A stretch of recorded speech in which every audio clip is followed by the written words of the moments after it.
ഇന്നത്തെ വിഭവം സദ്യ സ്പെഷ്യൽ കട്ടിക്കാളൻ. അതിനായി ഏത്തക്ക ഇതുപോലെ കഷ്ണങ്ങളാക്കി അരിഞ്ഞ് ആവശ്യത്തിന് വെള്ളവും ഉപ്പും ചേർത്ത് വേവിക്കുക.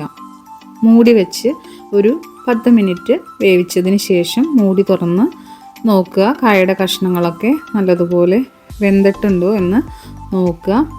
അതിനുശേഷം നമുക്ക് ഇതിലോട്ട് വേണ്ട അരപ്പ് തയ്യാറാക്കാം. ഇപ്പം നമ്മുടെ കായയുടെ കഷ്ണങ്ങളൊക്കെ വെന്തിട്ടുണ്ട്. അപ്പോൾ നമുക്കിവിടെ ഇതിലോട്ട് വേണ്ട അരപ്പ് തയ്യാറാക്കാം. അതിനായിട്ട് തേങ്ങ, മഞ്ഞൾ, പച്ചമുളക്, 2 വെളുത്തുള്ളി, ഇഞ്ചി, ജീരകം ഇവ നന്നായി വെണ്ണ പോലെ അരച്ചെടുക്കുക. ഈ അരച്ചെടുത്ത അരപ്പ് നമ്മൾ ഈ കഷ്ണത്തിലോട്ട് ചേർത്ത് കൊടുക്കുകയാണ്.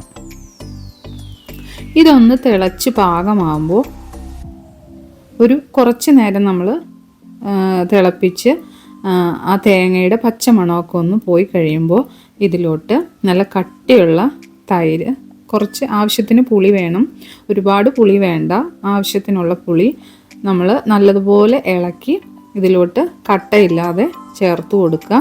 ഇതിന് ശേഷം ഇത് തിളയ്ക്കാനായിട്ട് വെക്കരുത്, ഗ്യാസ് ഓഫാക്കുക. ഗ്യാസ് ഓഫ് ചെയ്ത് മാറ്റി വെച്ചിട്ട് ഇതിലേക്ക് വേണ്ട വറവ് തയ്യാറാക്കാം. ഈ സമയത്ത് ഇതിൻ്റെ ഉപ്പ് നമുക്ക് നോക്കാം. ഉപ്പ് കുറവാണെങ്കിൽ ഇതിലോട്ട് ഉപ്പ് ചേർത്ത് കൊടുക്കുക. കട്ടിക്കാളൻ്റെ രുചി ഈ ചേർക്കുന്ന വറവിലാണ്, കാരണം ഇത് നെയ്യിലാണ് വറുത്ത് ചേർക്കുന്നത്. കടുക്, ഉലുവ, വറ്റൽമുളക്, കറിവേപ്പില എന്നിവ ചേർത്ത് വറവ് തയ്യാറാക്കി തീ ഓഫാക്കി കുറച്ച് മുളക് പൊടി ഇതിലോട്ട് ചേർത്ത് കൊടുക്കുക.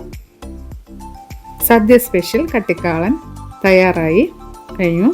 ഇത് ഒരു ദിവസം മുൻപ് തയ്യാറാക്കി വെക്കുന്നതായിരിക്കും നല്ലത്.